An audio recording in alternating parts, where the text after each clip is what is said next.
Queria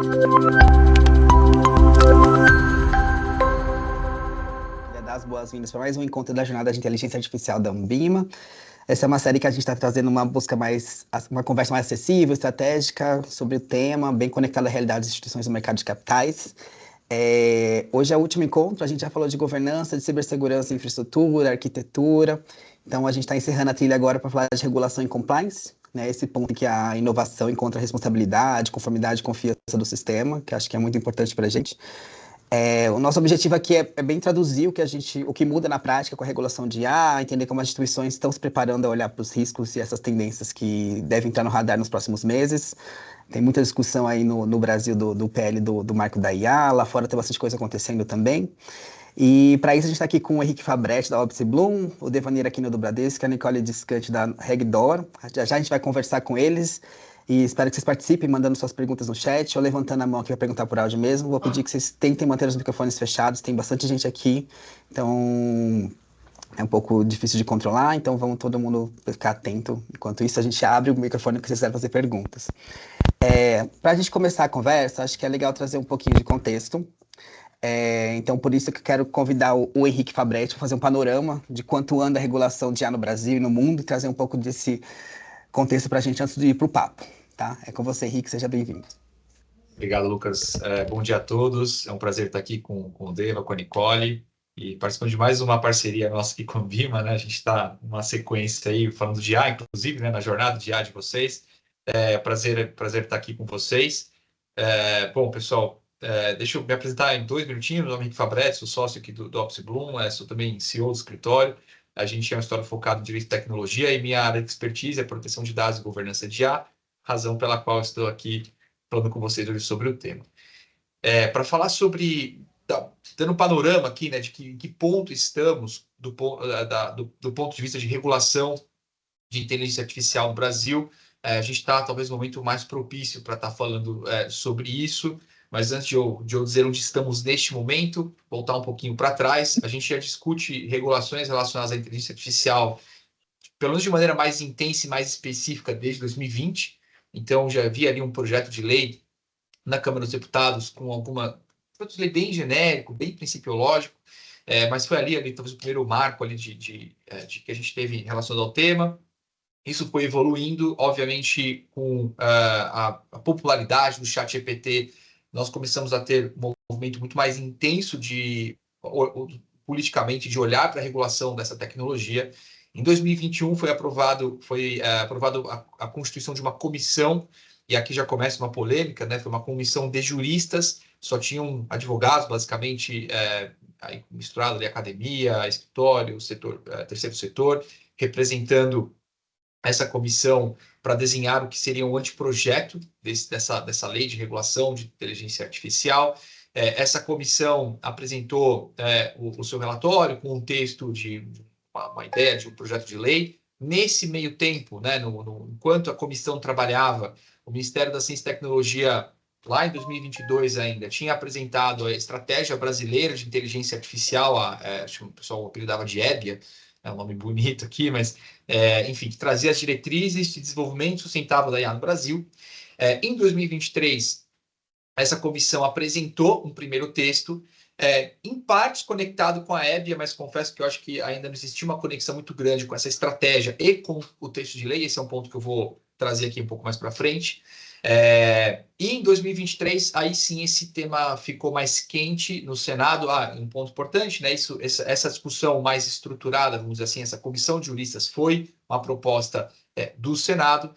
Então, essa comissão apresentou o texto, o Senado criou uma comissão interna lá para discutir o texto, e a gente começa lá o processo político relacionado a isso, que tomou corpo de verdade em 2024, onde a gente teve as discussões, as votações, e ao longo aí de 2024 foram apresentadas 5, 6 versões diferentes desse texto, atualizações do texto inicialmente proposto lá pela comissão de juristas, e a gente teve em dezembro de 2024 a aprovação pelo Senado, no plenário do Senado, desse projeto de lei que tem sido chamado de Marco Legal da Inteligência Artificial. Para quem não é da área do direito, não conhece o nosso processo legislativo, a gente tem que passar pelas 2 casas legislativas para aprovar uma lei. Então, passou no Senado, teve que ir para a Câmara.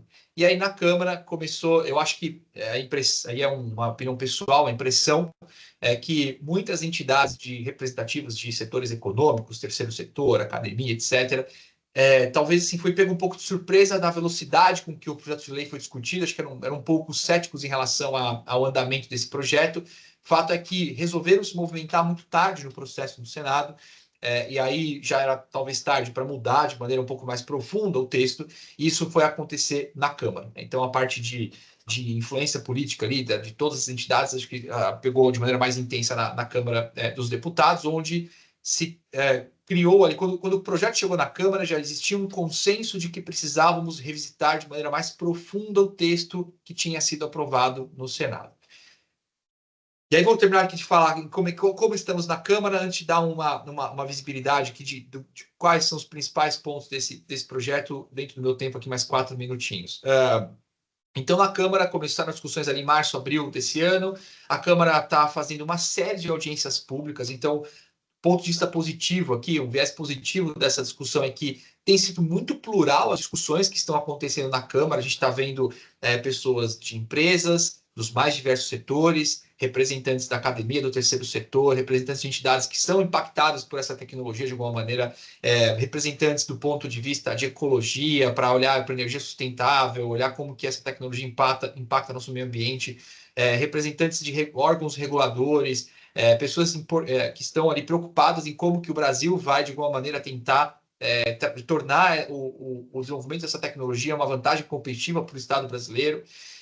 Enfim, então a gente tem um movimento desse na Câmara. Um ponto que eu esqueci de falar, no final do ano passado, o mesmo Ministério da Ciência e Tecnologia apresentou um novo plano estratégico de IA, que aí passou a se chamar Plano Brasileiro de Inteligência Artificial, PBIA, que, em tese, pauta agora as alterações desse texto de lei. E aí eu já trago aqui uma crítica, né? Não ao Plano Brasileiro de IA, nem à Estratégia Brasileira de IA, né? Os textos, na verdade, são muito parecidos. A minha crítica aqui, como eu já tenho dito em outros fóruns, é de que se esse é um plano de nação, não é um plano partidário, ou um plano de governo, é um plano de nação brasileira, como Estado brasileiro vai abordar essa questão dessa tecnologia, ela não deveria mudar de acordo com o governo, né? Devemos estar falando de um plano que dure muitos anos e que a gente paute as nossas ações de Estado baseadas nessa estratégia. Então, essa mudança aí, de acordo com o governo, eu acho que é um ponto que deveria ser revisitado, né? A gente agora temos o Plano Brasileiro de Inteligência Artificial, então vamos nos ater a este plano e segui-lo daqui para frente. Mas, enfim, então a Câmara está discutindo com uma série de audiências públicas. Todas as terças-feiras, inclusive ontem, teve audiência pública sobre esse tema. A gente tem a expectativa de que esse texto mude bastante. E aí, o que nós temos aqui, basicamente, de estrutura? Eu não vou, obviamente, o texto tem 80 e poucos artigos, eu não vou aqui falar de cada um deles, mas o que a gente tem de estrutura? Basicamente, esse texto ele traz princípios que devem nortear o desenvolvimento e implementação de sistemas de inteligência artificial. Ele tem uma classificação de risco desses sistemas, então tem uma classificação de sistemas de IA de risco excessivo, que não vão poder ser colocados em produção. Então, são sistemas que a gente entende que o risco para a sociedade brasileira é muito alto, então ele não vai poder ser colocado em produção. Tem os sistemas de alto risco, que eles podem sim ser colocados em produção, colocados a mercado, mas vão precisar ter medidas de governança e controle um pouco mais sofisticadas, e tem os demais sistemas que, vamos colocar aqui entre aspas, baixo risco, não é o tema que o projeto de lei usa, mas seria a consequência, né, os demais sistemas de IA, que vão poder ser colocados a mercado com regras de governança um pouco mais simplificadas. A gente está falando aqui, né, o que seriam essas regras de governança? Estamos falando aqui de fazer uma avaliação prévia de risco desse sistema, fazer uma avaliação de impacto algorítmico, que é um documento onde você entende e descreve os riscos que aquele sistema pode trazer para as pessoas que são impactadas por ele, para a sociedade, enfim, tem uma série de itens de risco que você avalia, como que você mitiga esse risco, como é que você monitora, como que esse risco se comporta enquanto esse sistema está em produção. Tem a questão de transparência, então como é que você comunica para as pessoas que estão, por exemplo, interagindo com o sistema de IA, para que ela saiba que está interagindo com o sistema de IA. Tem regras relacionadas a marcas d'água para conteúdos gerados por IA generativa, marcas d'água técnicas, tá? Não é exatamente um selo que vai aparecer num vídeo, uma foto, num texto, mas uma forma de você tecnicamente colocar talvez os metadados desse material gerado, alguma indicação para que fique fácil você detectar quando um conteúdo foi gerado por uma IA generativa. Tem regras também aqui, um ponto que eu acho que é bem sensível, de propriedade intelectual, como é que você remunera, como é que você dá visibilidade, para quais conteúdos foram utilizados para o treinamento desses sistemas, aí que eu estou falando especialmente de IA generativa, enfim. Tem ali basicamente, essa é a grande estrutura. Risco, governança, algumas regras específicas de transparência, algumas regras de direitos que são dados para as pessoas que são impactadas pelos sistemas de IA. Então, como eu falei aqui, o direito de você saber que está lidando com um sistema de IA, a depender do tipo de sistema, direito de pedir a revisão de uma decisão que foi tomada com o sistema de IA. E a gente tem a construção de mecanismos de inovação, como, por exemplo, sandboxes regulatórios. Temos ali um mecanismo de supervisão, que é bem complexo, é um mecanismo nunca usado no Brasil, onde você tem um sistema de órgãos reguladores que vão fiscalizar a aplicação dessa lei e a parte de punição. De maneira muito geral, esse é o desenho aí do nosso marco legal, no formato que ele está neste momento, que obviamente deve sofrer alterações aí ao longo dessas sessões. O mês que vem deve acontecer as últimas sessões de audiências públicas na Câmara, para então passar-se a discutir as emendas ao texto, depois a votação do texto de fato aí na Câmara. Muito legal, Henrique. Obrigado. Acho que é muito importante a gente estar atento a esses movimentos para manter as estratégias alinhadas já com as boas práticas desde o começo, né? Acho que para dar uma ajuda, a gente preparou um documento que a gente está chamando de Drop de Inovação, que resume o estado atual da regulação de IA no Brasil, tem os principais pontos desse marco legal aí, e também como é que está sendo discutido isso lá nos Estados Unidos, na Europa, na China, para a gente fazer esse paralelo. Eu estou deixando o link aqui no chat para vocês, e aí a gente começa o nosso debate aqui agora. Acho que podia começar pedir para o Devani se apresentar e já responder uma perguntinha para a gente. Queria que você contasse para a gente como é que você está enxergando esse momento atual da discussão de regulação, que ela está ganhando força, como é que essa agenda já chega dentro do banco, como é que vocês estão vendo isso? Legal, Lucas. Bom, obrigado.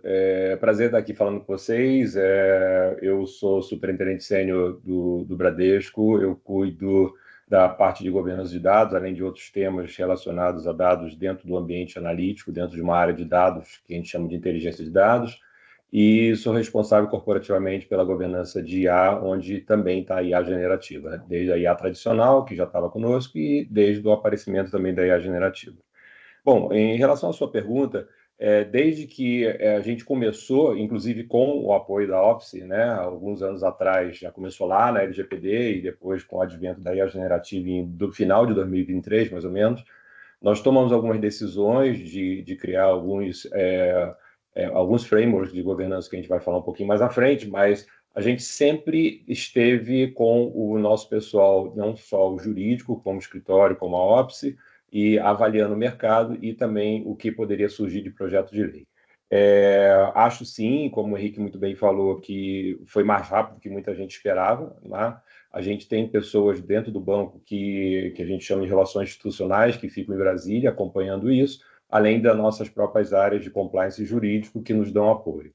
Imediatamente, apesar de a gente ter as práticas de governança de IA já muito bem estruturadas no passado, para esse tema específico, nós criamos uma comissão, foi bem no comecinho, e nessa comissão nós convidamos todas as pessoas das áreas de controles para que estivessem conosco dentro dessa jornada que estava começando ali no final de 2023. Tomamos algumas decisões frente ao que poderia acontecer, as decisões foram muito acertadas, quando a gente olha para trás hoje, está falando um pouquinho com o Henrique aqui, a gente teve muitas dúvidas de vamos no mercado, buscamos no mercado, então o que a gente fez foi uma investigação muito grande e em relação a toda a parte jurídica e o que poderia acontecer, a gente já tinha a nossa BIA, que era uma ferramenta de IA já implementada e com sucesso no mercado, e a gente sabia que os desafios seriam muito grandes em o que poderia ou não fazer. Como a gente era uma área de governança de dados e tínhamos muito as práticas e boas práticas e conhecimento da própria LGPD, de uso de dados pessoais sensíveis, a gente tinha certeza absoluta que isso seria um ponto crítico dentro da legislação ou dentro do que a gente poderia usar, e mais o que sempre se falou de ter uma IA ética, uma IA responsável, de não alucinar, então sempre teve isso no nosso pipeline, tá? Então, eu acho que não foi surpresa nenhuma, tudo que apareceu até então no Senado, né, no projeto de lei que foi publicado, está dentro da nossa expectativa, a gente já está preparado para isso, a gente também está acompanhando muito de perto, junto dessas áreas que eu comentei, que são muito mais especializadas do que a minha área, que é uma área muito mais técnica, né, do que o pessoal que é jurídico e acompanha, como o próprio Henrique aqui, e nos dá suporte a isso. Então, a nossa preocupação é pequena, no sentido de não estarmos preparados, ou aparecer alguma coisa que possa nos tolir o próprio andamento tecnológico ou o uso da IA generativa. A gente conta também com o apoio da Febraban, né, como banco, né, a gente tem uma associação de bancos que a Febraban nos representa, e a gente tem também esse caminho de ter o apoio para a gente poder ter essa representatividade frente ao Senado e à Câmara. Legal, obrigado, Deva. Nick, bem-vinda. Eu queria que você se apresentasse também e contasse um pouquinho desse cenário. Você acompanha mais de perto as evoluções regulatórias do Brasil lá fora, trabalha com startups, você está com uma nova iniciativa aí agora. Como que você vê esse equilíbrio que precisa ser buscado entre essa proteção, inovação, segurança jurídica, quando a gente vai falar de regular o uso de IA no mercado financeiro? Legal, obrigada, Lucas. Eu estou muito feliz de estar aqui de volta à casa Ambima, que cresci aqui dentro, né? Fui presidente do Comitê de Mercado de Capitais há 15 anos atrás, quando eu era Bradesco. Eu não sei se você sabe, Devanir, eu fui da casa também, Bradesco, por quase 10 anos na minha carreira. Henrique, também prazer estar aqui com você. Já vi várias carinhas conhecidas aqui entrando, então estou super feliz de estar aqui. Obrigada pelo convite. Acho muito legal vocês terem trazido esse tema nesse momento, né, do debate do PL, não só do PL, mas também está no centro da agenda do Banco Central, o uso de AI para diversas áreas, né? Então, eu acho muito importante a gente debater regulação. Desculpa, não me apresentei. Para quem não me conhece, eu sou Nicole Descan, sou advogada de mercado de capitais e mercado financeiro tradicionalmente, e fiz um mergulho no mundo cripto alguns anos atrás, né, ativos digitais e também uso de blockchain e AI, e agora eu cofundei uma startup de AI, né, que vai ajudar no monitoramento regulatório global, né, para essas novas regulações que estão surgindo, algum foco no mundo de ativos digitais, mas também mercado financeiro e relacionamento com o governo. Então, todas essas, como o Devanir colocou, à medida que vão surgindo as novas regras, as novas leis, né, as consultas públicas, as empresas precisam se engajar para não ficar para trás desse movimento, né, e não serem pegos de surpresa por alguns comandos normativos que, de fato, impeçam o seu negócio, né? Então, aqui, a Regdor, que é essa empresa que eu estou cofundando, ela justamente tem esse mote de que as empresas precisam estar à frente dos movimentos regulatórios para melhor posicionar os seus negócios, né? Então, nessa nossa área de mercado financeiro e ativos digitais, a regulação e a legislação é estratégia, né? Não é como a gente imagina tradicionalmente lá, que o pessoal de negócio faz suas operações e depois vai olhar o jurídico. Então, aqui é muito importante, tantas essas áreas, acho que o Devanir colocou muito bem, tanto relacionamento com o governo, quanto jurídico, quanto compliance, auditoria. Essa turma tem que estar muito ligada à inovação, né, às novas tecnologias, porque a gente fala muito por exemplo, privacy by default, segurança by default, né? A ideia é que as empresas possam construir os seus produtos já muito alinhado com o que está não só em vigor atualmente, mas com o que está vindo pela frente. Tá? Então, esse é o pano de fundo que eu acho que é importante trazer aqui e que, de fato, pauta essa minha nova empresa. Então, como você colocou bem, eu estou agora até morando na Europa, né? Eu estou aqui de Madrid hoje, porque justamente eu estou muito ligada com o movimento que está surgindo na União Europeia, que né, dianteira aí dos movimentos de GDPR, né? A nossa LGPD, então a regulamentação que trata de privacidade, a regulamentação que trata de inteligência artificial. Então, a União Europeia já tem uma regulação em vigor que é também fonte inspiradora para a nossa, tá? Então, já entrando um pouco o Henrique comentou muito bem do PL, eu concordo com tudo que ele colocou, e eu acho que a gente bebeu muito na fonte da União Europeia, né? E isso é muito bom, porque isso trata já, né, já nos posiciona para ter uma facilidade na interoperabilidade jurídica. A gente fala muito de interoperabilidade tecnológica, né? Mas jurídica também é muito importante, né? A harmonização entre as regras dos países nessa área de tecnologia e inovação é fundamental. Então, o Brasil está caminhando para uma linha positiva, ao meu ver, né? Porque, de fato, os conceitos são muito semelhantes ao que a gente vê aqui na União Europeia. E eu acho que isso dá um início para esse debate no Brasil, né? Que está só começando. Então, eu acho que tem uma importância o PL grande, até para além do que ele está escrito ali, né? Que a gente, como o Henrique colocou, não sabe se vai ficar exatamente assim, tá no começo. Mas eu acredito até que se ficar mais ou menos do jeito que está, se não atrapalharem muito, né, Henrique? Eu acho que está até bom. Mas eu acho que é um primeiro debate. Eu estou acompanhando também de perto o que está na agenda do Banco Central para 25 e 26, que eu vejo AI bastante central na agenda deles, tá? Falando com Open Finance e trazendo mais inclusão no mercado de crédito. Eu não sei se tem mais perguntas que a gente pode dar o double clique nesse assunto. Também não quero me alongar demais para não roubar aqui o microfone, mas eu acho esse um assunto que é bem interessante, porque a gente já teve um sucesso muito grande na inclusão financeira com o Pix, né? E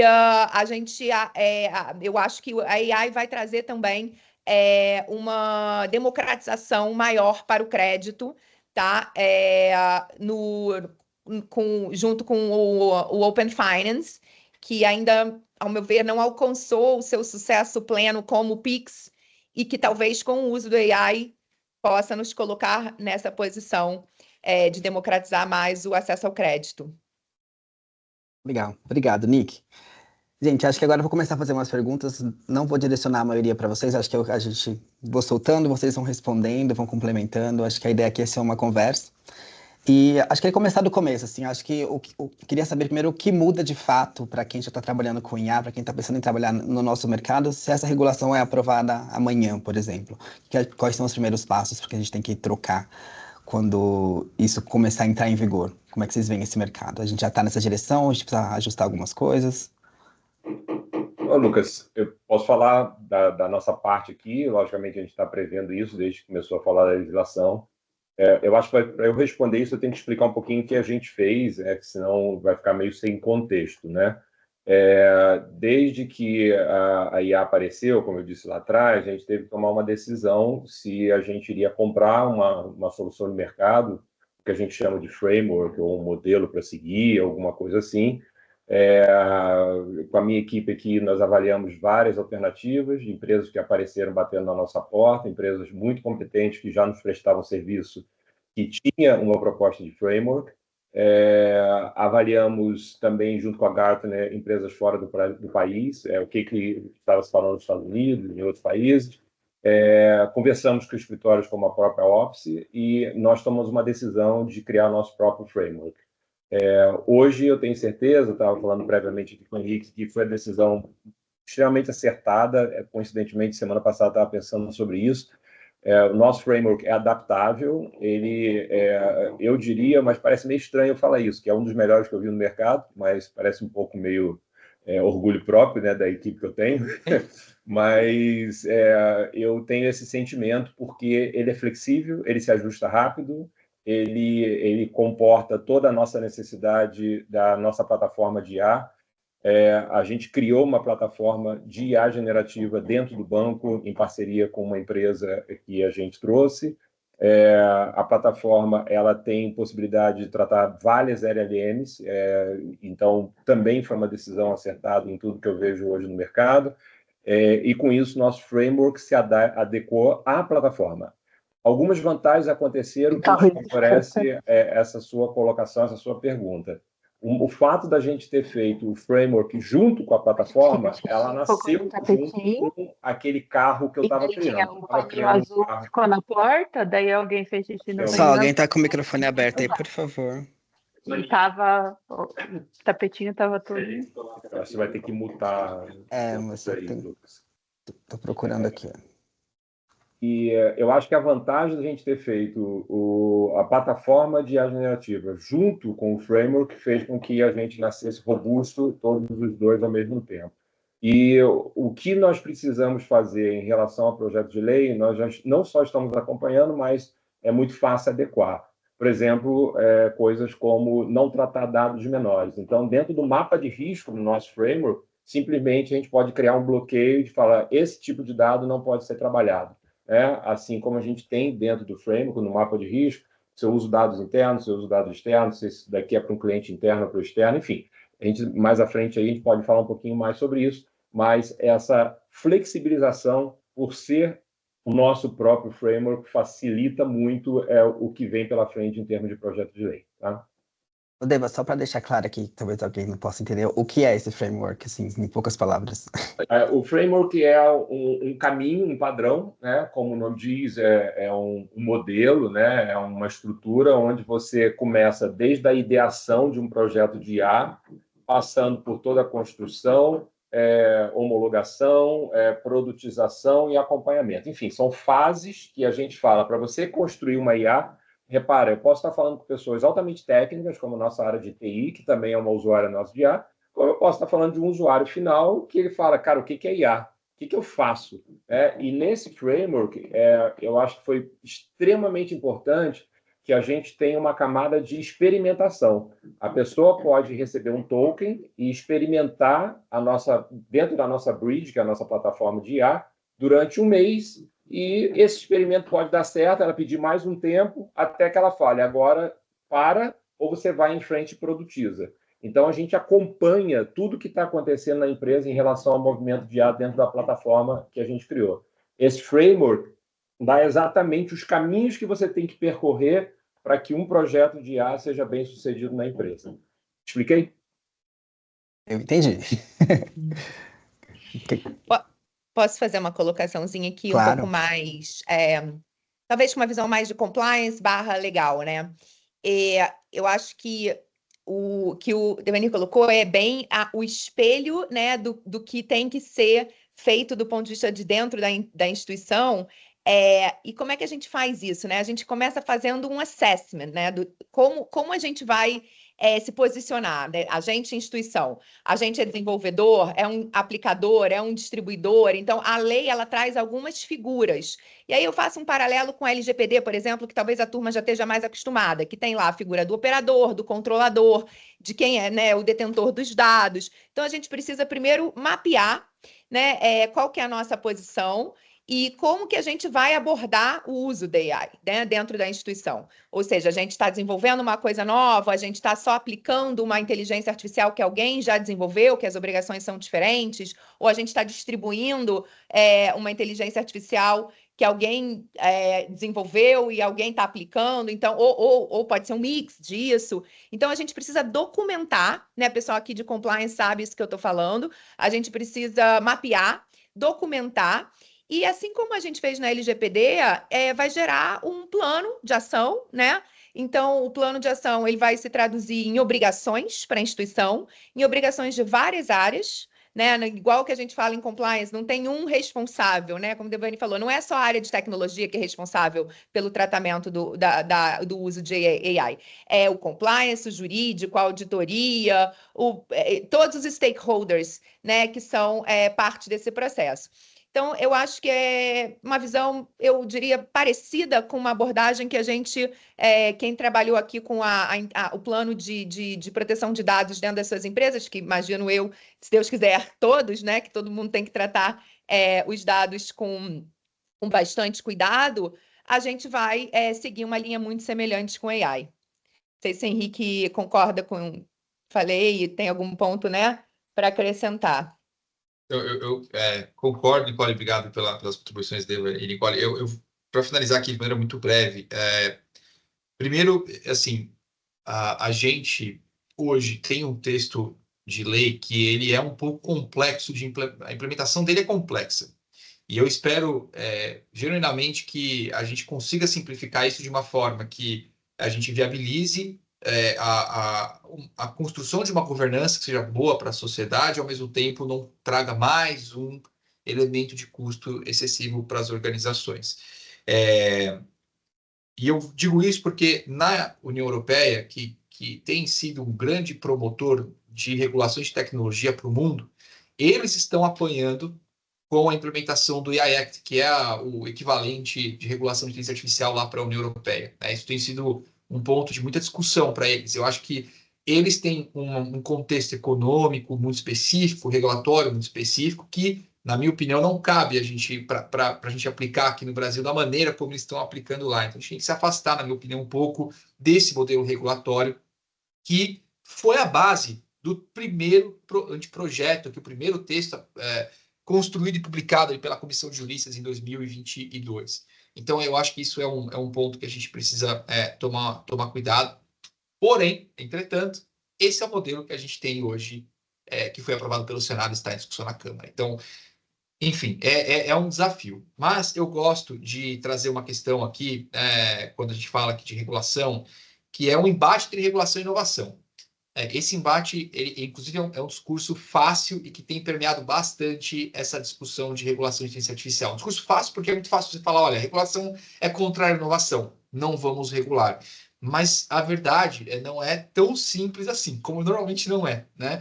Se a gente olhar para várias regulações ao redor do mundo, eu até escrevi um artigo há uns 3 meses atrás sobre isso, você tem exemplos onde a regulação ajudou na inovação e criou novos mercados e ajudou a impulsionar a inovação em vários segmentos. Você tem casos onde a regulação mata um setor e você tem casos onde fica mais ou menos no meio do caminho, né? Às vezes atrapalha algumas questões e ajuda em outras. Portanto, o problema não é regular, o problema é como regular. Esse é o grande problema. E, pessoalmente, eu entendo que uma tecnologia com tantas novas fronteiras que se abrem, é importante a gente, como Estado, olhar para isso e entender como que a gente fomenta essa tecnologia na nossa nação, usa ela de forma estratégica e, ao mesmo tempo, protege a sociedade, porque existem, sim, riscos inerentes às tecnologias, né? E eu estou divagando um pouco aqui, mas só para fechar esse raciocínio, eu lembro algumas discussões que eu tive ao longo do meu mestrado sobre por que nós estamos preocupados neste momento em resolver as mazelas da sociedade com a IA, né? Porque parece que é isso que a gente está querendo fazer aqui. Discriminação. Bom, discriminação é um problema da sociedade, inerente ao ser humano. Então, por que a gente agora quer resolver isso na inteligência artificial? E um colega lá, muito brilhantemente, né, trouxe um contraponto dizendo, porque, na verdade, é a oportunidade que a gente tem de fazer isso em grande escala. E aqui é o ponto, a escala da IA ela é muito grande. Então, se a gente consegue reduzir, pelo menos, esses problemas dentro desse ecossistema de tecnologia, a gente está falando de um potencial ganho para a sociedade muito significativo por conta da escala da inteligência artificial. Claro que isso não pode vir como contraponto da inovação. Eu não acho que a discussão é binária dessa forma, né? Inovação versus regulação. Mas, fechando esse parênteses aqui, então, indo mais para a questão do Lucas, para fechar minha colocação aqui, Lucas, o impacto disso para o mercado, né? E o que a gente tem que fazer, dicas rápidas, né? Se você, independentemente de qual texto for aprovado na Câmara, independentemente de qual regulação que a gente vai trazer aqui para o nosso ecossistema brasileiro, primeira coisa que você precisa ter é saber o que você está fazendo com IA. Tudo bem, talvez a Nicole, na startup dela, ela controla a IA dela, ela sabe o que ela está fazendo, né? Ela sabe, eventualmente, os sistemas de IA que ela está fazendo. O Bradesco, se não tiver um framework onde você tem mecanismos para controlar como essa tecnologia está sendo desenvolvida, comprada, personalizada, colocada em produção, você vai ter várias áreas, pessoas diferentes, fazendo coisas diferentes e não necessariamente alinhadas ao objetivo corporativo da empresa, aos princípios e valores daquela empresa. Então, você ter essa visão, esse mapa do que você está fazendo é premissa básica. Você precisa saber onde você está utilizando essas tecnologias. Ponto número 2, eu diria que pelo menos ter uma ideia básica do que você aceita e o que você não aceita no uso da tecnologia na sua organização. Vou falar um termo, o do's and don'ts de IA dentro do meu negócio, né? Então, olha, eu não aceito de forma alguma a gente enganar o meu cliente, enganar talvez seja uma palavra muito forte, mas não deixar claro para o meu cliente que ele está lidando com um robô quando ele está falando lá num chatbot ou está fazendo uma ligação.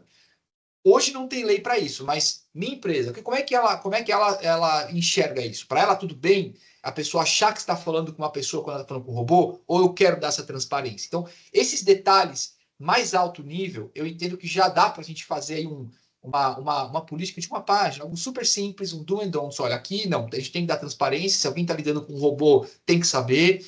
Se eu vou incorporar uma ferramenta de IA aqui para tomar uma decisão no processo de recrutamento e seleção, eu quero que o meu fornecedor se comprometa com princípios de igualdade, de inclusão, de que não vai ter, que ele toma cuidado para que não existam viés discriminatórios nesse processo seletivo, enfim. Então, você ter ali uma carta de princípios, eu diria que é o segundo passo mais importante.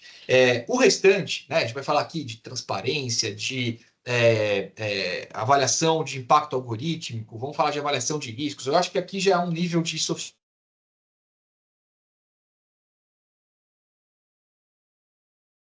Uma travadinha no Henrique?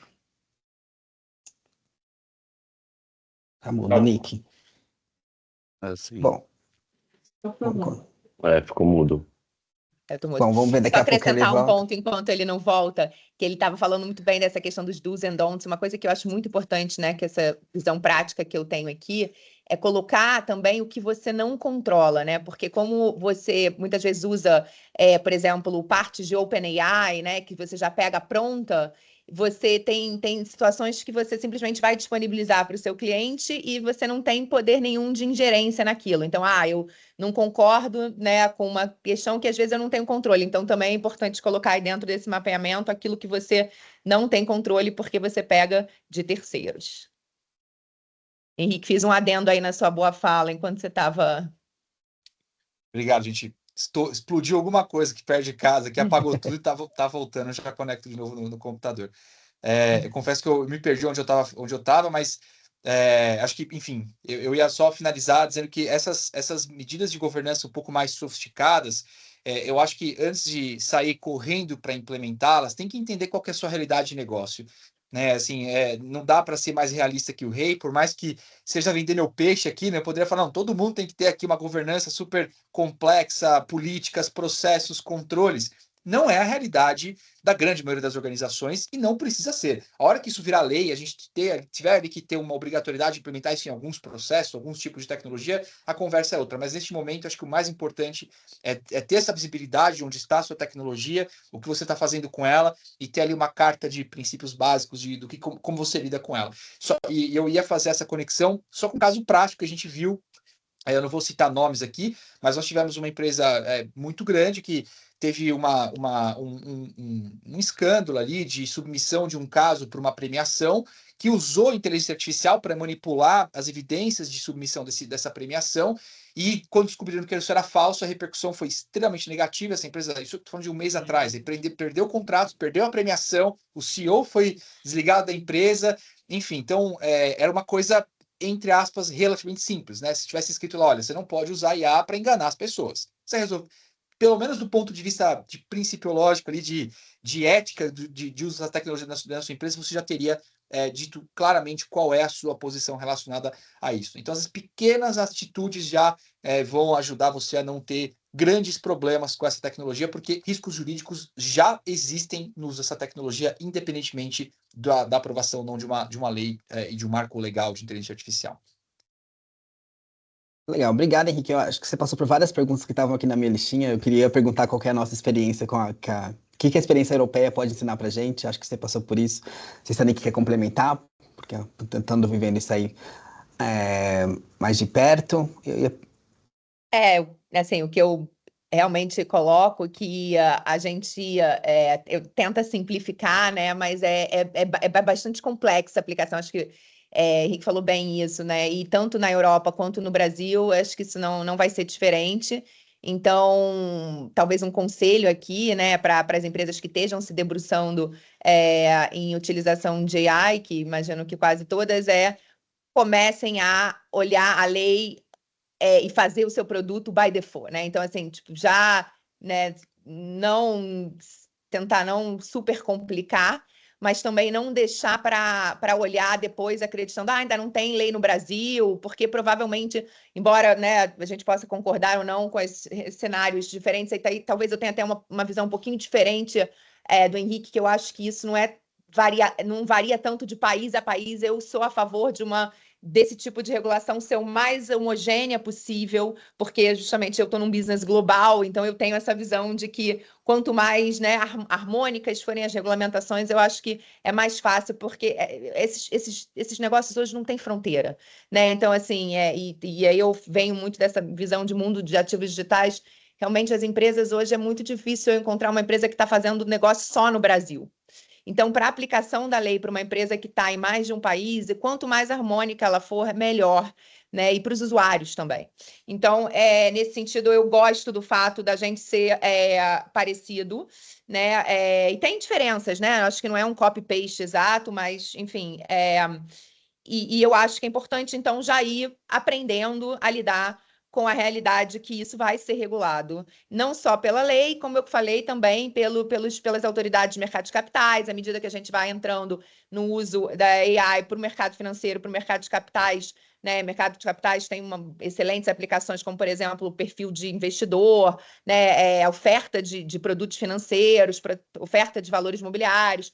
Então, eu acho que a gente tem que esperar que isso vai ser regulado. Então, quanto antes a gente começar a fazer o mapeamento, os do's and don'ts, eu acho que é vantagem para todo mundo.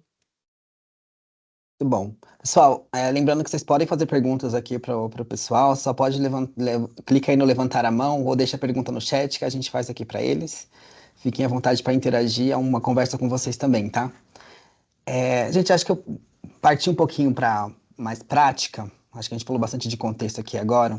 E acho que a IA ela tá chegando ela vai transformando tudo de formas muito rápidas, né? Todas as áreas vão sendo afetadas.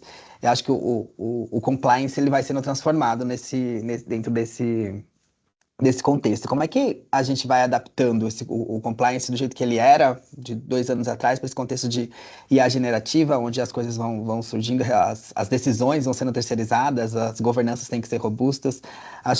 E também queria pedir um pouquinho, acho que o Devanir tem essa experiência de um grande banco que tem áreas responsáveis, a IA responsável, estão criando áreas novas, né, tipo de IA responsável, de governança de IA, e a gente tem muita instituição pequena aqui no mercado, que tem lá 5, 15, 30 pessoas trabalhando, que não vai ter essa estrutura toda. Eu queria ver essas duas visões, acho que a Nicole e o Henrique têm mais proximidade desse tipo de empresa, mas eu queria ver como é que vocês estão vendo essa adaptação, o que está mudando no compliance, como é que vocês veem esse futuro dessas áreas.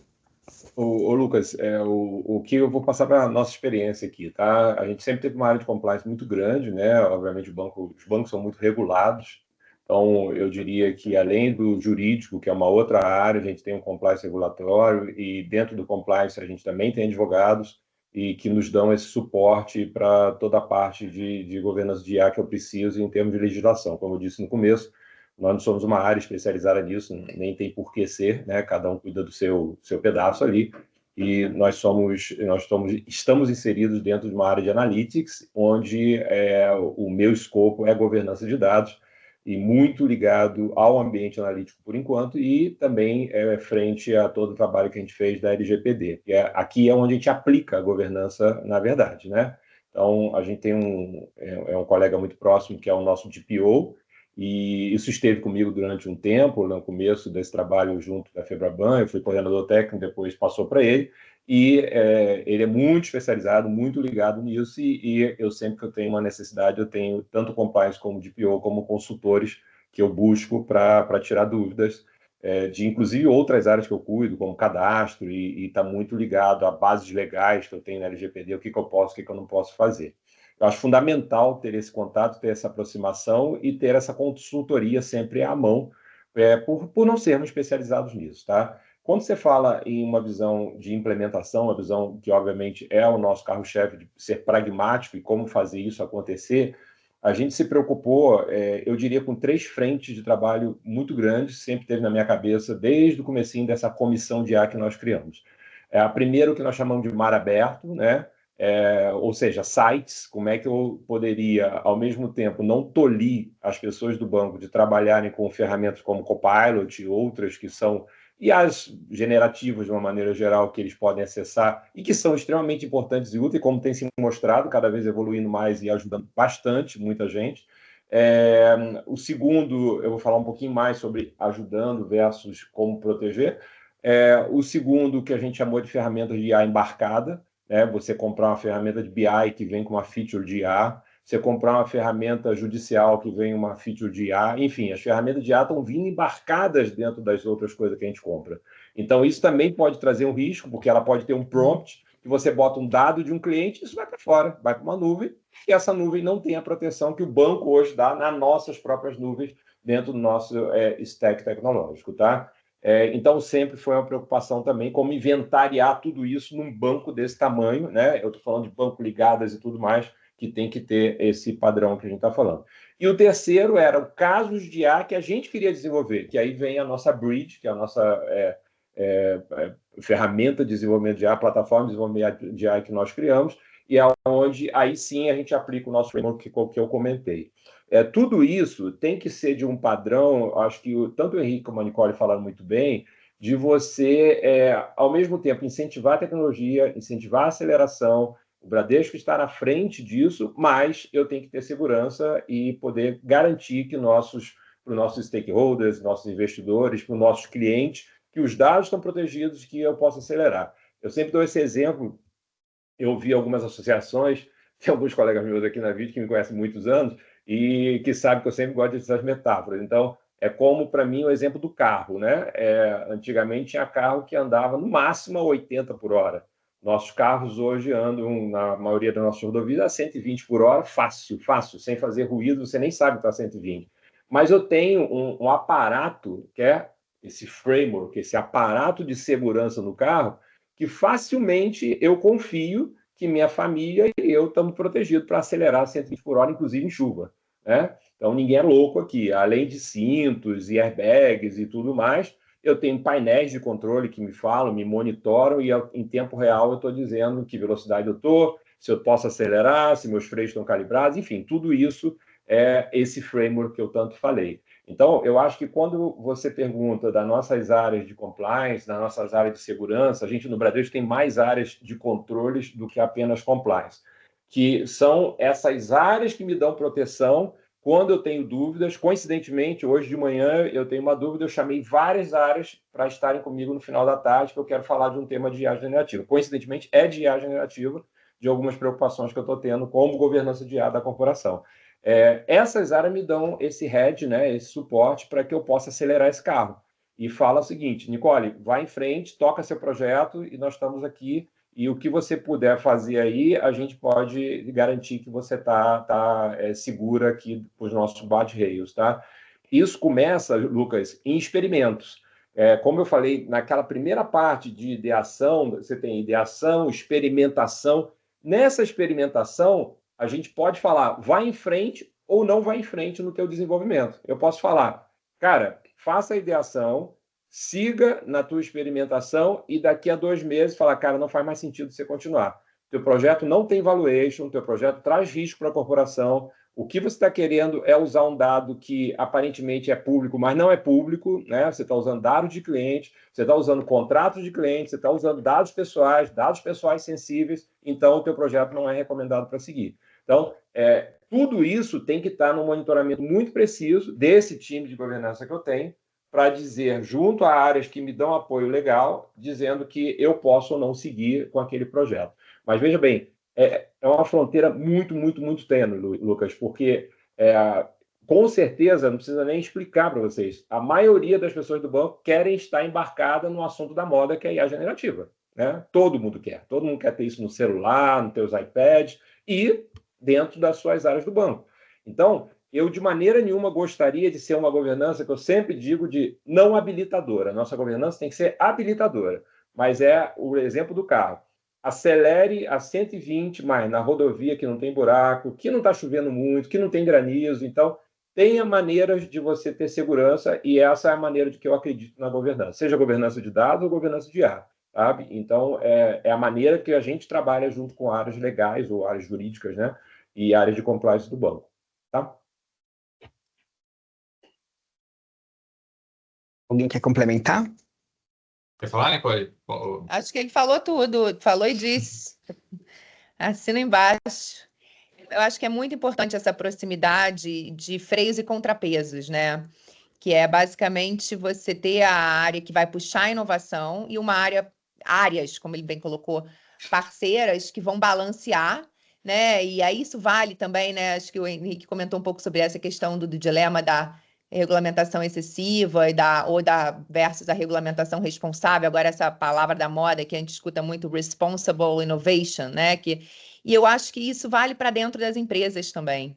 Né? Então, eu acho que é importante essa questão de você documentar, testar. É muito importante. Isso não é novo de AI, também não era novo quando veio o LGPD. É basicamente a gente aqui que trabalha mercado regulado, está todo mundo muito acostumado com isso, né? Você fazer um projeto, documentar, testar, testar inicialmente, periodicamente testar e entender se está de acordo não só com a regulamentação vigente, mas também com os parâmetros de ética, de transparência, né, de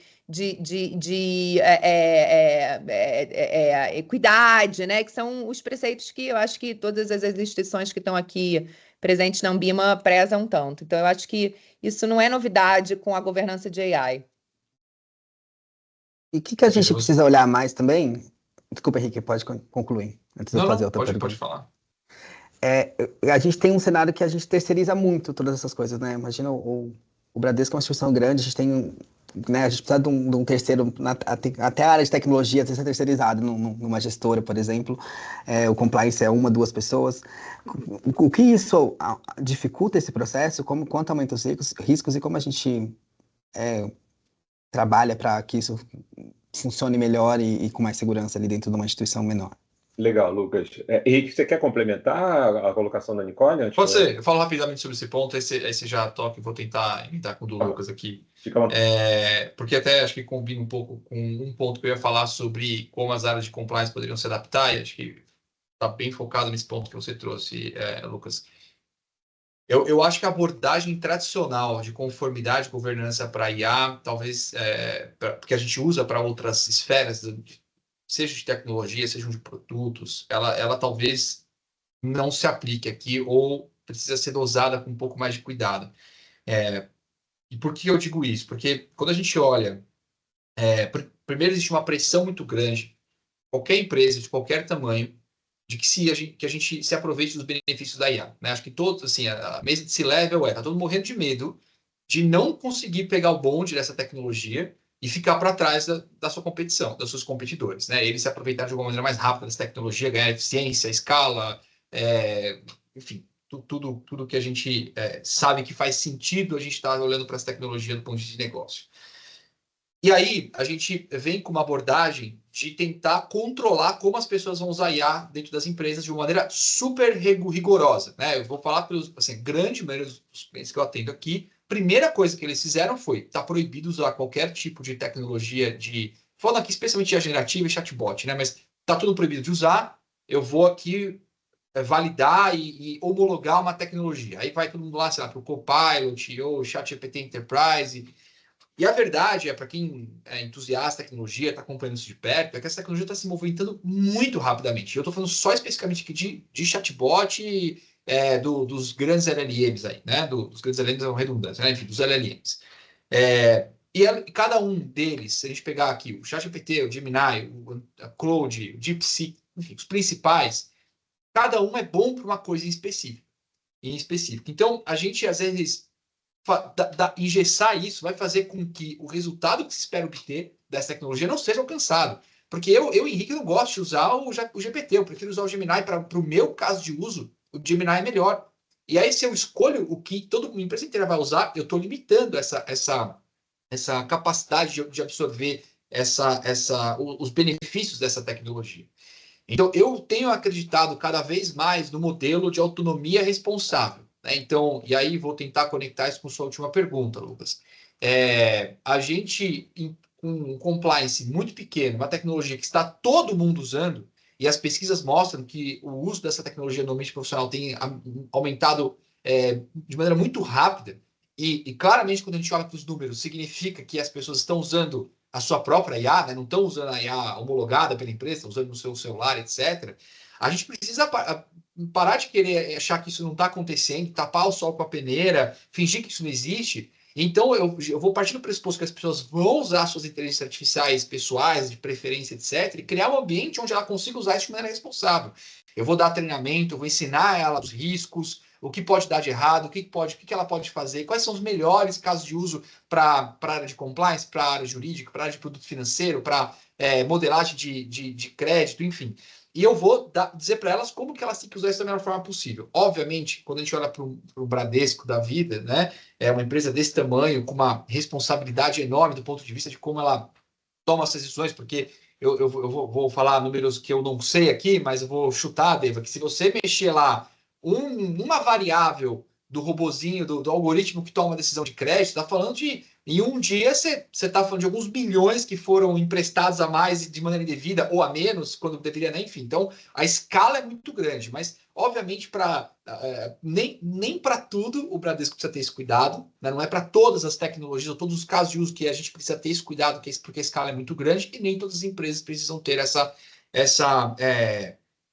esse controle na unha de como que essa tecnologia está sendo implementada. Então, eu diria que o caminho talvez seja, ao invés do compliance controlar tudo, a gente dar a ferramenta na mão das pessoas e dizer como que elas têm que usar. Eu acho que essa é a maneira como talvez a gente ganhe mais rapidamente os benefícios que a tecnologia traz e a gente tenta mitigar esses riscos. Só para complementar aqui o meu ponto e encerrar, saiu na semana passada um relatório que ficou meio famoso aí no mercado, que é o State of AI in Business, né? Foi um relatório do MIT, onde eles começam lá no sumário executivo dizendo 95% das empresas que a gente conversou que investiram em projetos de inteligência artificial generativa não observaram resultados financeiros com esses projetos sendo implementados. E aí, quando você começa a ler o relatório, um dos pontos que, na visão deles, impactou isso foi treinamento. As pessoas não sabiam se aproveitar do uso dessas tecnologias e como usar essas tecnologias dentro desses projetos. Então, acho que, de novo, a questão aqui é capacitação, treinamento e dar autonomia para as pessoas testarem essa tecnologia. Elas têm que descobrir como usar isso e como elas vão se aproveitar melhor desses benefícios que certamente ela pode gerar. Eu acho que esses 95% aí ainda estão errados. A gente não está sabendo usar isso da maneira mais correta, porque a gente está muito ansioso para fazer isso muito rápido e a gente talvez não esteja prestando atenção em como aproveitar isso da melhor forma possível. Bom, gente, tem umas perguntas do chat aqui. Eu vou fazer já o do Robert Iquiapaza. Como as instituições podem garantir que os dados de treinamento da inteligência artificial generativa são de alta qualidade, precisos e não contêm vieses que possam levar à discriminação em decisões de crédito, seguros e investimentos? A LPD exige que o tratamento de dados seja justo e não discriminatório. Eu vi aqui. Quer falar, Deva? Pode ser. Lucas, eu já tinha visto aqui, eu vou emendar então na sua pergunta, tá? Rapidinho eu falo que, logicamente, a gente tem terceiro numa instituição desse tamanho, eu tenho terceiro na TI e tem terceiro na área de analytics, né?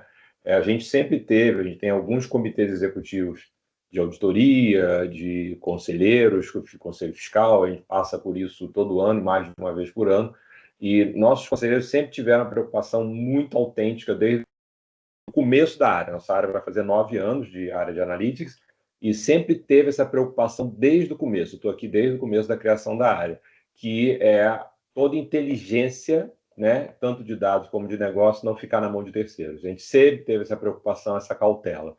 Os terceiros nos apoiam bastante, a gente tem várias empresas que nos apoiam, a gente tem contratos que nos permitem trazer o terceiro para virar funcionário, né? A gente consegue essa negociação, mas toda a parte de inteligência, toda a parte de sustentação está na mão de funcionários. Tá? Então, sempre teve uma preocupação muito grande com isso.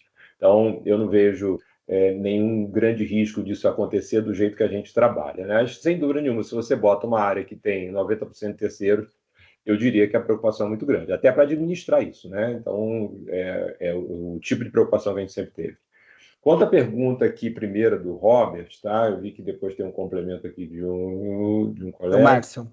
Do Márcio, isso. Então, Robert, eu acho que antes de tudo, do advento da própria IA, Quando você fala em um trabalho de analítica, eu trabalho com analítica deve chegar a quase 20 anos, aí, eu vim de outra empresa, depois vim para o Bradesco, eu diria que qualidade de dados e governança de dados são fundamentais. Nos últimos anos, todo ano eu vou no encontro da Gartner lá fora, e todo ano eu vejo crescer absurdamente o número de pessoas buscando as palestras de governança de dados, governança de IA, o que para mim é muito legal, mas é totalmente diferente do passado, tá? Sendo bem sincero. As pessoas procuravam mais palestra de engenharia, de ciência de dados, né? O que hoje está bem sacramentado a importância disso, e a governança nos últimos 3, 4 anos se tornou um alvo muito forte desses eventos internacionais e nacionais também. Aconteceu isso aqui no Gartner, que aconteceu em São Paulo.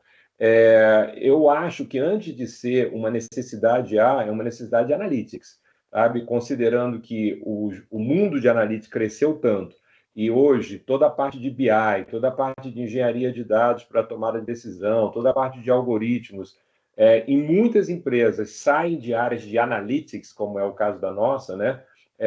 Essa necessidade de governar seu dado por causa da LGPD ou mesmo antes da LGPD, aí governar o dado, eu estou falando de ter seus dados catalogados, ter produtos de dados que sejam únicos para toda empresa, que tenha sinergia na usabilidade, confiáveis, ter catalogação dos metadados, ter glossário de termos dos seus negócios, identificando o que é o dado, ter qualidade de dados, ter indicadores de qualidade, disponibilidade, completude, acurácia, regras negociais, monitoramento da qualidade. Eu acho que são temas que não são mais nice to have, legal ter. Eu acho que são extremamente necessários. Sabe? Desde que começou a IA, grandes empresas que apareciam nesses fóruns falavam de 2 aspectos muito importantes da IA.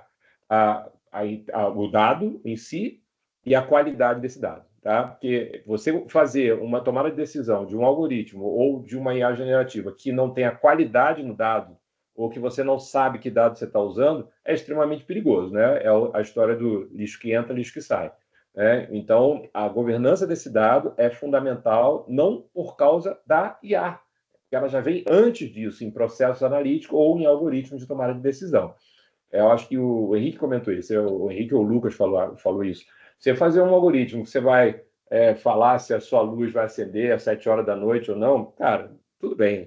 Agora, você vai fazer um algoritmo que vai tomar uma decisão como crédito de uma empresa, de um banco, ou de alguma tomada de decisão que vai afetar seu cliente, é extremamente perigoso. Então, um atributo, sim, pode mudar completamente o viés do teu algoritmo ou da sua IA na tomada de decisão. Então, quando a gente pensou da primeira vez, o grande projeto que a gente fez, que foi a BIA, que a gente chamou de BIA Cliente, de colocar a BIA para atendimento usando IA generativa, atendendo o nosso cliente e com uma acurácia tão grande como a gente conseguiu, a gente passou por diversas provas de ataque nesse modelo que a gente ia implementar. A gente foi crescendo aos poucos, primeiro de 1.000 em 1.000 clientes, depois de 5.000, até chegar aonde tem hoje em alguns milhões. E acredite, nós fizemos uma reunião e eu pedi para a nossa área de inovação, que chama InovaBra, atacar a BIA, pedimos para a área de segurança corporativa, pedimos para a área de produção de TI, pedimos para a área de compliance, todas as áreas, falei, ataquem e tentem ver o quão vulnerável nós estamos antes de ir para o mercado. Tá? Porque a gente tinha um risco alto, eu estou tratando dado de cliente, eu estou atendendo cliente externo, é diferente de uma IA generativa que vai trabalhar interna, vai fazer tradução de texto, que vai resumir texto, né? Então, é muito diferente. Era o primeiro grande advento que a gente estaria indo ao mercado com a nossa IA. Então, a gente foi muito precavido em saber dos riscos que a gente estava correndo, tá? Eu, de certa forma, aqui eu coloco também, Márcio, a sua pergunta, né? Quais são as melhores para detectar viés, algoritmos, enfim, é a qualidade do teu dado, é o que você está usando, é ter uma equipe que sabe o que ela pode usar para não ter um viés financeiro, o viés de ter uma decisão que ela venha alucinar. Sempre, caso da BIA, que eu dei de exemplo, a gente tem uma curadoria desse dado, tem uma equipe fazendo curadoria do dado, tá? Uma equipe que está desenvolvendo o processo, a outra fazendo curadoria do dado, e eu acho extremamente aconselhável que a gente monitore esses resultados para sempre estar refinando, porque senão você corre um risco, sim, dela começar a alucinar em alguma decisão, sabe? Casos como, por exemplo, o que ela não poderia falar? qual o time que não ganhou o Mundial? E aí a gente tinha lá, não, a gente não fala desse tipo de tema, né? Então a gente treinou ela para coisas que não fazem sentido. Ela fazer perguntas que seriam de baixo calão ou esdrúxulas, que não tem nada a ver com uma instituição financeira.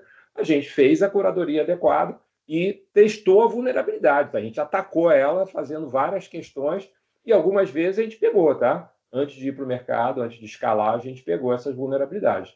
E por isso, essa responsabilidade que, como banco, a gente tem que ter com nossos clientes e também como reguladores, tá? Está embutido na pergunta do Lucas e um pouco da sua. Nós somos a primeira linha de defesa da IA, assim como de governança de dados. A minha equipe é a primeira linha de defesa.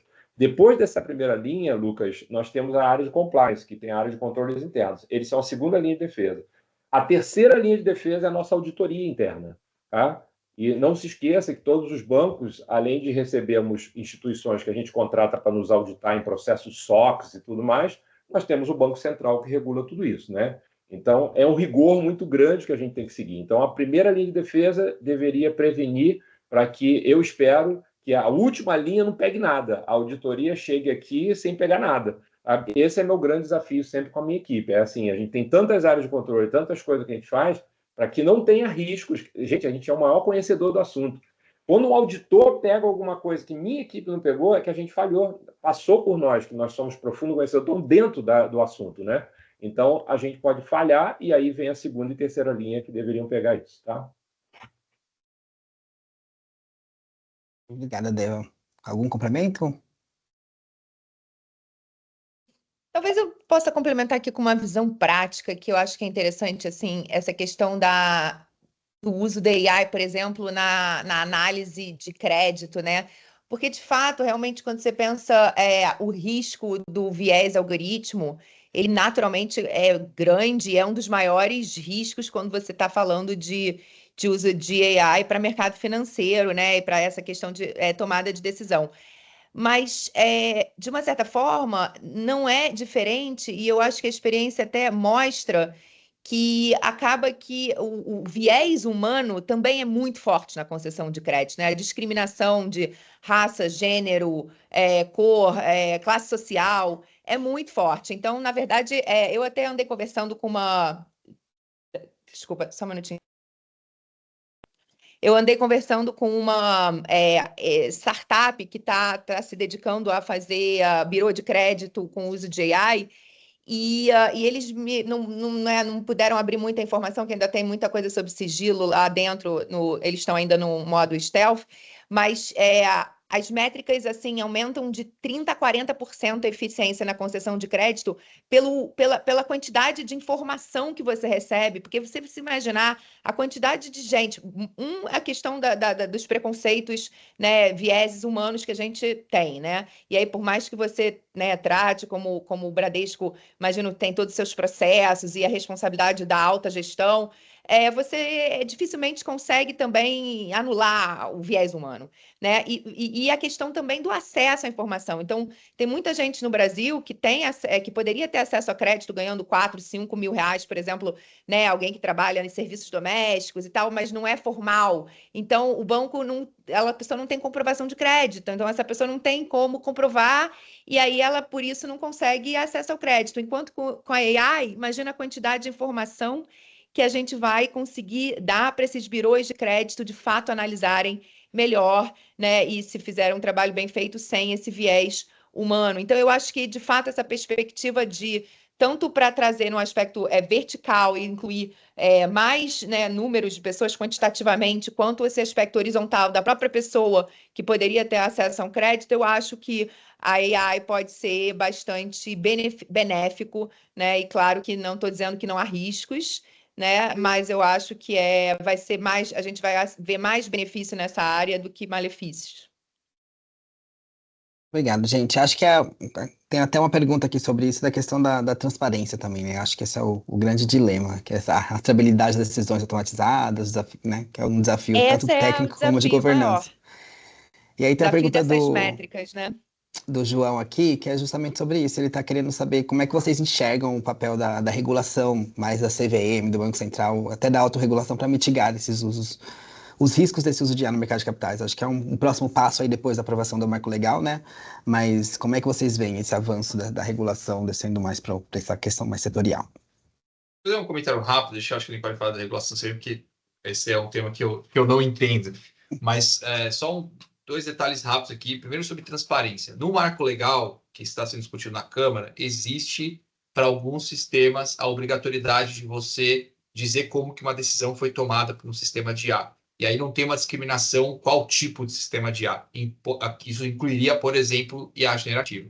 E aí a gente tem um problema técnico, porque quando a gente fala de machine learning mais tradicional, por exemplo, máquina de score de crédito, hoje a gente já consegue dizer com um alto nível de precisão quais foram os parâmetros utilizados para aquela decisão de concessão, não de um crédito.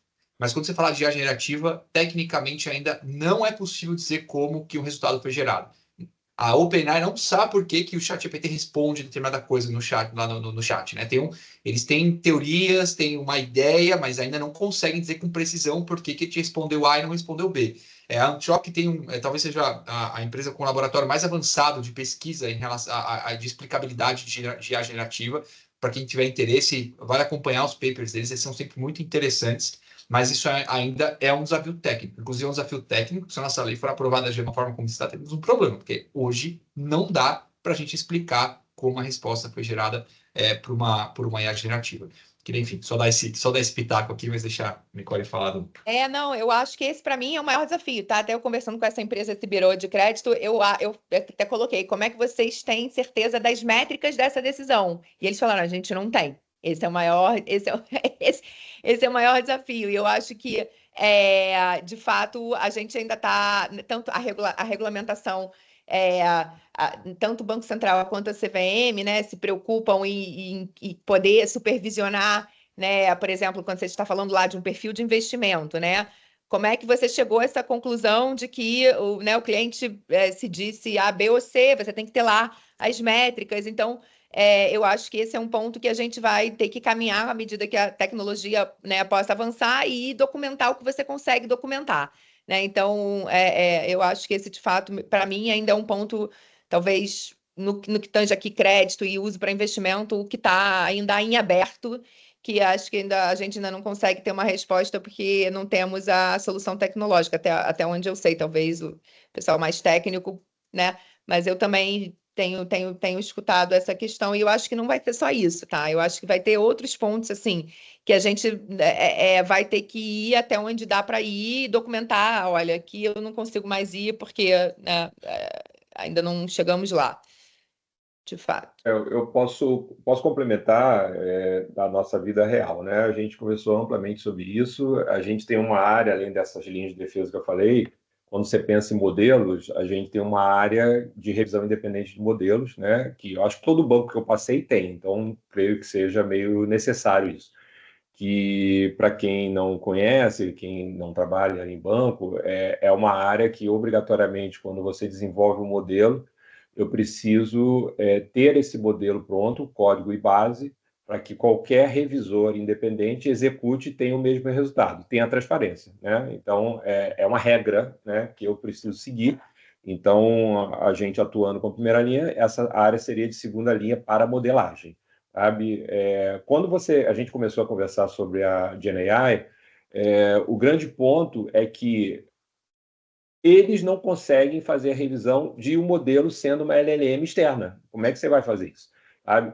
O dia que a gente tiver um desenvolvimento de uma LLM dentro do próprio banco, aí o modelo é nosso. Então, aí eles podem fazer revisão independente. Então, a gente consegue ir até um certo ponto, tá? Rever código, rever bases, rever prompt, rever todo o framework que foi usado, não foi usado. Mas quando você fala da API, que vai da chamada, né, externa, que vai para aquela LM que a gente contrata, não é nossa, é terceira. E aí, como é que você faz essa revisão deste modelo que toma a decisão? Nessa parte você não consegue, tá? Então, muito em linha com o que o Henrique e a Nicole comentaram, tá? É um desafio, mas ao mesmo tempo é a vida como ela é. Sendo bem sincero, tem coisas na vida que eu fui aprendendo que é assim, simplesmente é assim, eu vou sofrer com isso, né? Então, qualquer lei vai falar simplesmente, ou você adequa e sabe que é assim que as coisas funcionam, ou então a gente não vai poder usar nenhuma LLM mais, né, e nós vamos ficar tolhidos da inovação, que eu não acredito que venha acontecer, tá? Por enquanto ainda é aquela máxima de manter um humano no fluxo, né? A gente não tem como dar autonomia total para os modelos ainda para fazer esse tipo de coisa, né? Para esse tipo de coisa, não, mas eu diria que a gente consegue fazer coisas extremamente interessantes, sem falar em plano extremamente estratégico, mas usabilidade dentro de um banco, em áreas de cobrança, crédito, economia, né, indicadores econômicos, back-office, atendimento ao cliente, é absurdo. A possibilidade é muito grande. Eu diria que é grande na nossa vida, né, até, né? Legal, gente. A gente está chegando no final aqui, faltam 8 minutinhos para a gente chegar no nosso tempo. Acho que eu queria deixar para vocês as últimas mensagens aí para quem está nos assistindo, um pouquinho de como a gente pode lidar com esse futuro aí um pouco incerto. E quais foram os aprendizados, alguns erros que vocês tiveram, se também se quiserem compartilhar, ouvir algum case, acho que é um jeito legal de a gente encerrar e agradecer a presença dessas mais de 300 pessoas que estão aqui ainda. Pode começar com você, Nick. Tá no mudo. Não, gente, eu acho que, assim, não tem dúvida que para qualquer negócio que o pessoal que está aqui nos ouvindo hoje se dedique, o futuro é tecnológico, né? Então, assim, o quanto antes as pessoas que estão aqui ouvindo começarem a estudar como usar, e acho que até o Henrique colocou isso, eu acho que eu vejo muito essa preocupação dos CEOs e da alta administração, que eu não posso ficar para trás. Não importa o negócio, porque o ganho de eficiência, a redução de custo, a escalabilidade dessas novas tecnologias, assim, não tem comparação. Então, as empresas que começaram as suas operações alguns anos atrás e que não começaram a olhar isso, essas empresas já estão para trás. Então, acho que se eu puder dar algum recado, conselho, seria esse. Eu vou complementar aqui a Nicole, eu concordo 100% e acho que, por incrível que pareça, ainda existe uma grande resistência a essa tecnologia, né? Existe um hype, eu não tenho dúvidas, né? O próprio Sanal, como falou 15 dias atrás lá, que existia um hype em relação a essa tecnologia, com certeza. Isso não significa que ela não vai ter algo que vai, de verdade, que ela vai entregar aqui como benefício para as organizações, para as empresas, para as pessoas, etc. Tem um professor de Wharton, que chama Ethan Molly, que para quem gosta da tecnologia, ele é um cara super referência no uso da tecnologia para negócio. Né? Ele não é um cara de tecnologia, ele é um cara de negócio, ele é o reitor, ele é o rege lá da cadeira de administração de Wharton. E ele fala muito isso. Olha, se a gente parar hoje o desenvolvimento desses novos modelos de LLM, a gente ainda tem anos para conseguir implementar e usar eles de uma maneira efetiva dentro dos nossos negócios. Tem muita coisa para ser feita na camada de aplicação, de usabilidade, caso de uso desses modelos. Eu acredito muito nisso. Não é fácil, né? Não vai ser um projeto de colocar Copilot que a gente passa a ter ganhos, né? Acho que é um pouco mais complexo do que isso, mas não dá para a gente fingir que isso não existe. Acho que esse seria a minha dica final. Não finjam que isso não existe. E as pessoas estão usando. Então, partam desse pressuposto para todas as ações que vocês forem tomar daqui para frente. Lucas, se me permitir, eu vi que o pessoal pediu aqui meu e-mail. Se você permitiu colocar o meu e-mail, meu link Pode aqui de colocar, LinkedIn e tudo mais no tranquilo. A gente chat vai aqui para quem compartilhar os quiser LinkedIns por e-mail depois também para todo mundo acompanhar. que está aqui, mas pode Legal. colocar sim, fica tranquilo. Deixa eu também. mandar aqui no chat. Bom, eu acho, Lucas, que mais uma onda que eu vi passando, né? Vejo passando. Então, eu vi a onda de surgimento do Analytics, né, nas empresas. Chegou uma hora que ficou fundamental você ter uma área de dados, né, uma área que pudesse proteger seus dados, alavancar algoritmos, alavancar processos de engenharia, alavancar BI. Eu sei, e muitos colegas que me procuraram ao longo desses anos são de empresas menores, que é difícil, e eu acho que você falou corretamente, tem empresas que têm uma pessoa de governança, tem empresas do governo que eu fui dar palestra, a pessoa tem 2 pessoas para cuidar de governança. Eu tenho minimamente 50, né? Então, não dá para comparar, né? Se eu pegar toda a minha área, dá quase 200 pessoas, né? Então, é complicado, mas eu acho que os bancos têm um papel fundamental na sociedade do atendimento aos seus clientes, de de fazer as coisas de maneira ética, de coisas de maneira transparente, de investir na tecnologia, alavancar a tecnologia, que é fundamental. Então, a gente acaba muitas vezes saindo na frente, mas de uma maneira muito profissional e atraindo bons profissionais e retendo bons profissionais.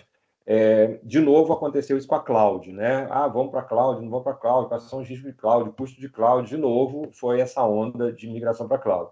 Aí depois veio a IA, né, machine learning, e agora a IA generativa.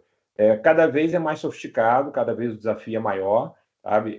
Eu vejo que mesmo que a gente esteja muito, muito bem estruturado, tem desafios de como controlar essa ansiedade de toda uma empresa como o tamanho da nossa, né?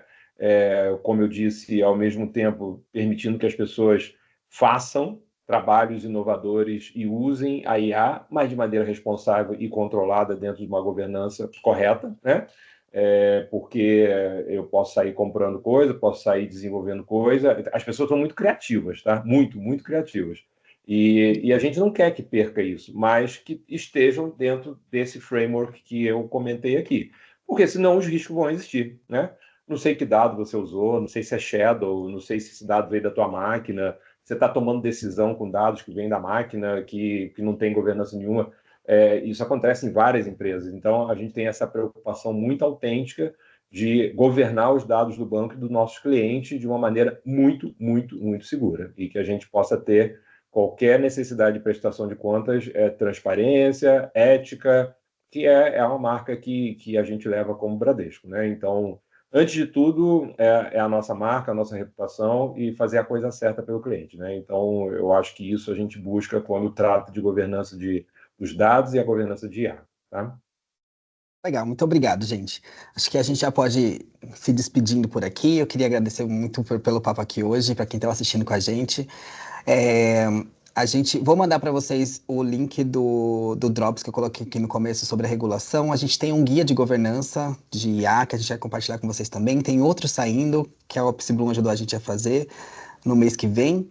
Acho que a gente está produzindo bastante material assim, para ajudar vocês a entenderem esses cenários, se prepararem também. Enfim, a gente tem esse papel aqui na Ambima.